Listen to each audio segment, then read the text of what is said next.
Are we going to... All right, here we go. You want it, you got it. You love them throwbacks, everybody. But I don't love a 13-0 game early. I want competitiveness, and we got it. Touchdown. Jackson, Smith, and Jippy had 8 for 132. Everybody ate in this game. They really did. You know who always eats? Emeka Egbuka. There's your Rookie of the Year. He's a stud. I'm calling it right now, Willie. Already. Call it. Done. Guess what? He had a touchdown, and then he also got the 2-point conversion. He does everything. I love Emeka Egbuka. He's Jerry Rice. You couldn't be more in on him. Oh, Jerry Rice. 4th and 2. Darnold. Look out. He throws it to Torrey Horton from P90X. 21-yard touchdown. Sam Darnold making a hero play here. This game was as advertised. Didn't you love this? I love it. Sam Darnold, man, playing big at home. Needed it, had it. Guess what Baker says? He's like, has Kyle given you his take yet on Emeka Egbuka? He says he's Jerry Rice, and there he is, straight to Canton. He's running all the way to Ohio, 25 yards. Egbuka finished with 7 for 163 and a touchdown. 28-35, Baker down. Go, Baker. Under 2 minutes to go in the 4th, of course. Sterling Shepard. This is the most exciting time of the week. I say it all the time. I'll talk about more. Baker o'clock. And then on a 2nd and 2 with under a minute to go, Darnold throws an interception. Watch the reverse angle. Off the helmet of Logan Hall. So it's kind of a weird interception, but it's a massive one. Here's a kicker. It's either blocked or good. Which one is it? They have to block it. They didn't block it. It's good. In 2025, kicks are only blocked or good. It doesn't matter if they're from 96 yards. One of those two will happen. Look at the sweatshirt on top. Oh, huge sweatshirt.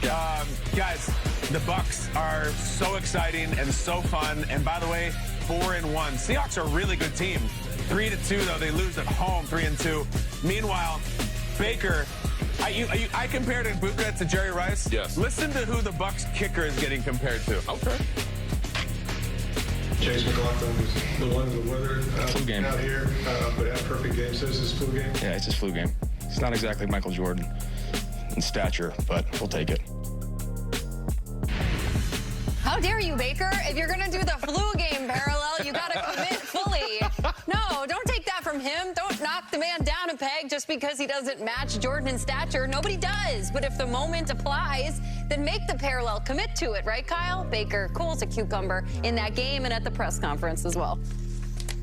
The story goes that Bucs kicker Chase McLaughlin was in his hotel in Seattle the night before. He ordered a pizza, and the pizza came, and it felt a little bit weird, and he had food poisoning, and some people think that he was poisoned by the... No, that's the story about Michael Jordan. Scotty had to carry him. I doubt that Chase McLaughlin was poisoned, but listen, you as the NFL fan, I mentioned this earlier, the quarterback play yesterday was not great, and there's a lot of guys out there, you're like, what is he doing out there? So you got a foothold on something. You foothold for your entertainment, minute, dollar, and everything. You just watch the Bucs. Watch the Bucs specifically in the 4th quarter because they don't always win. They lost one, but it's always incredible. And Baker Mayfield is Brett Favre meets Doug Flutie. Oh, right now we're going to name all of them. We did Jordan. We did Favre. It is Favre meets Flutie. He's out there. It doesn't matter. There's no Mike Evans. He's just going to throw to Egbuka every single time. He's 4-1. They're a top 3 team in the NFL right now. And, yesterday was one of those days, William, where, I'm not sure who's that good in the league right now. So, the Bills lose, they look really bad. The Eagles lose, they're obviously flawed. The Chargers are having problems. I'm not sure who the best teams are right now. I know that Tampa, at the end of things, is going to have a say in this. They may win the playoff game, they may lose. If they stay healthy, they're going to be there. I don't mention the 3 letters. The first one is M, the last one is P. When it's October 6th, I hate that. But Baker is playing better than anybody in the league. It's basically like him and Dak Prescott are fantastic right now. So Baker o'clock is the best time of the week, and the Bucs are 4-1 again, and those logos are beautiful. Cologne. Yeah, I thought yesterday's storyline for the Bucs was no Mike Evans, no Rashid. I'm losing his name. Emeka, he's out there every single time. Rashad White, no. Bucky Irvin. I apologize. Yeah, I got you. But nevertheless, man, we got to highlight the big uglies up front, and it starts with Tristan Wirfs. Can I show you this play?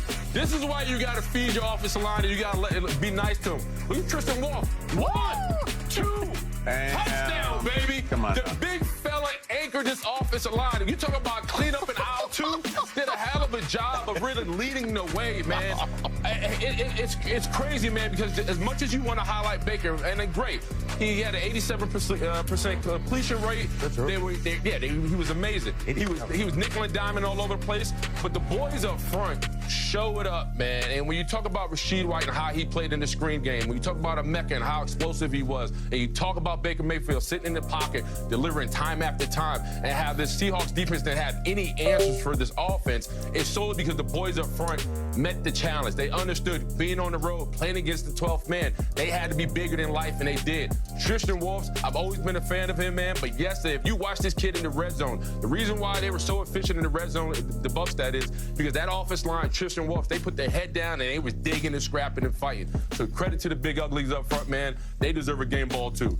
We went quarterbacks. We went the big uglies. We had a Flutie, Favre, and Jordan reference. All of that stuff, guys. Okay, I'm going to go receivers, but I'm going to go both receivers. And what I mean by both receivers is both of these receivers happen to go to the same college at Ohio State. And if I am Ryan Day or Ohio State's recruiting office, whenever I get a recruit in, just put on this videotape, because Jackson Smith and Jigba and Emeka Egbuka, that's all we heard all afternoon long, were these two guys. This is their stats from the game, guys. Emeka Egbuka became the first ever rookie with 25-plus receptions, 5-plus receiving TDs in his first 5 career games. Jackson Smith and Jigba became the first Seahawk player with 500-plus receiving yards in the first 5 games of the season. Like, Emeka Egbuka right now, it's hard to argue that he's not the offensive rookie of the year right now. It's hard to argue that. But that man right there, number 11, and those sick throwback jerseys from Seattle, was sick on the football field. Like, there was never a time where I looked at this game and was like, it's never out of reach for the Seattle Seahawks because they had that man. And this is not to take away from the fact that both teams had their number 2 receiver in there. Yeah, the Tampa Bay Buccaneers had Chris Godwin, and Cooper Kupp is with Seattle Seahawks. These guys still put up the numbers they did. So if I am Ryan Day, if I am Ohio State, it's just unfair, guys. Every single year we have receivers from LSU and Ohio State, and they seem to be at the top of the list every single year. So, man, that's what I got from this game, besides those sick jerseys that they were wearing. Sweet-looking jerseys. I agree with you, Manti. We still got more highlights to come, like the Cowboys, the Vikings, and I'm just trying to make parallels to, like, Wayne Gretzky.